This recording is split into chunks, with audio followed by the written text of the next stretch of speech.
तो आरटी वाले फॉर्म है 2026-27, उसमें क्या है, बच्चों का एडमिशन हो फ्री में। बच्चे की उम्र होनी चाहिए 3 साल से लेकर 7 साल के बीच में, ठीक है। और उसके लिए अब पूछना चाहोगे कि क्या क्या चाहिए? हाँ बिल्कुल, बताओ क्या क्या चाहिए।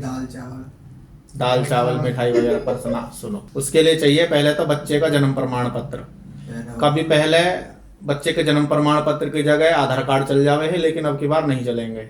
अब की बार चलेगा जन्म प्रमाण पत्र, मतलब जन्म प्रमाण पत्र। बच्चे के मम्मी और पापा का आधार कार्ड। आय प्रमाण पत्र उनके लिए चाहिए जिनके जाति के हिसाब से है, जैसे SC ST का तो आय प्रमाण पत्र की जरूरत नहीं है। आय प्रमाण पत्र की जरूरत पड़ेगी जिनके मतलब SC ST के अलावा जिनकी सालाना आय 1 लाख से कम हो, ठीक है जी। फिर है जाति प्रमाण पत्र। जाति प्रमाण पत्र उसके लिए चाहिए SC ST उनके लिए, ठीक है। उसके बाद में है मूल निवास प्रमाण पत्र। अब की बार तुम कहाँ के रहने वाले हो उसकी जानकारी के लिए चाहिए मूल निवास प्रमाण पत्र। ऐसा ना है कभी पहले हम आधार कार्ड लगा देवे है, इसमें भी ऑप्शन आ जाए कि आधार कार्ड लगा दो, लेकिन अब की बार आधार कार्ड नहीं लगेगा, मूल निवास प्रमाण पत्र ही चाहिए। मूल निवास प्रमाण पत्र के अलावा उसमें चल जाएगा तुम्हारा voter ID card, ration card, driving licence और पहचान पत्र, ये सब चल जाएंगे, ठीक है। बच्चे का फोटो चाहिए, मोबाइल नंबर चाहिए। पहले चरण के आवेदन शुरू हो चुके हैं, दूसरे चरण के बाद में होंगे। अब इसकी डेट कब कब है देखे बताते हैं। इसकी पहले चरण की डेट है 2 फरवरी से 16 फरवरी तक फार्म भरे जाएंगे। फिर 18 फरवरी में लॉटरी निकलेगी कि किसके बच्चे का एडमिशन हुआ है, किसके बच्चे का एडमिशन नहीं हुआ। उसके बाद में दूसरा चरण शुरू होगा तुम्हारा 21 फरवरी में, 21 फरवरी से 7 मार्च तक। और इसकी लॉटरी निकलेगी 9 तारीख में। अब की बार जल्दी जल्दी कर रहे हैं, मतलब महीना भर के लगभग में ही, 1 महीना 1.5 महीने के अंदर में खत्म कर रहे हैं। कभी पहले 3-4 महीना लग जावे, 20-20 25-25 दिन का टाइम देवे है, फिर लॉटरी निकालने में टाइम लगावे है। तो अब की बार 1-2 दिन में ही हो रहे सारे काम। पहले 4 चरण है कभी पहले, अब की बार 3 है कुल। तीसरा है 12 मार्च से 25 मार्च, ठीक है जी। और बच्चे की उम्र के हिसाब से नर्सरी में एडमिशन आएगा उसका जिसके बच्चे की उम्र 3 साल से 4 साल के बीच में है। LKG में आएगा 4 साल से 5 साल के बीच में है। और UKG में आएगा 5 साल से 6 साल के बीच में है।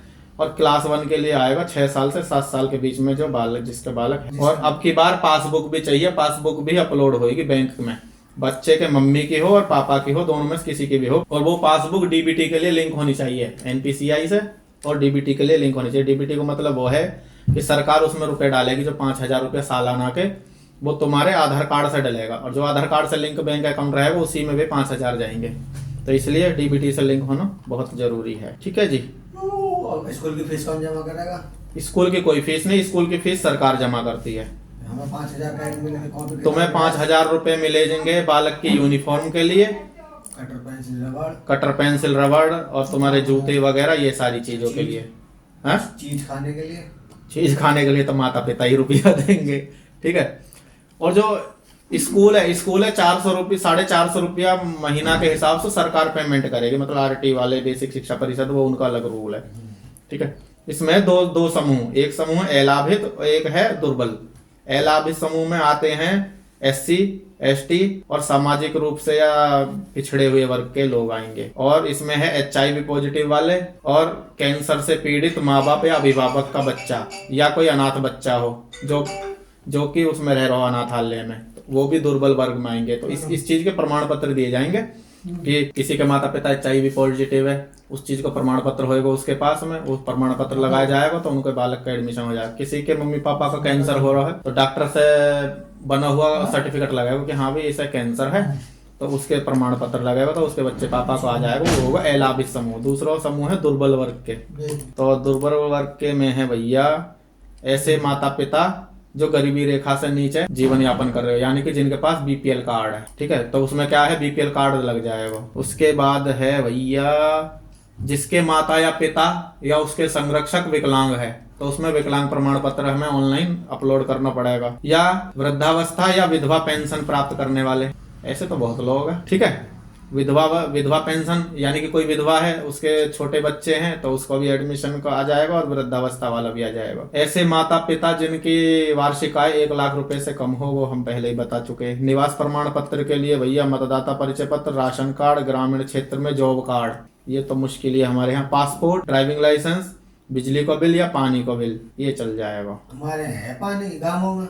गांव में ना, तो शहरों के लिए भी तो है ना ये चीजें। शहर में आवे आओ बिल आवे, आओ, हाँ बस तो वही चलेगा। शहर में टैक्स भी देवे हैं। हाँ गांव में ना देते ना, बस तो वही चीज है। तो यही चाहिए भाई, धन्यवाद। फिर मिलेंगे दोबारा समझाते हुए, और ज्यादा परेशान मत करे करो, एक बार बताने के बाद समझ जाया करो, वरना फिर वीडियो देख लिया करो जो हम बना रहे ये वाली वीडियो। सामने सुशील है, रवि है और मैं हूँ। नमस्कार। मुझे तो तुम जानते ही हो। नमस्कार। वोट हमें ही देना। हम पेड़ खड़े दोनों इसको देंगे वोट, इसको वोट देना मत, मैं मुझको वोट देना। ठीक। नमस्कार।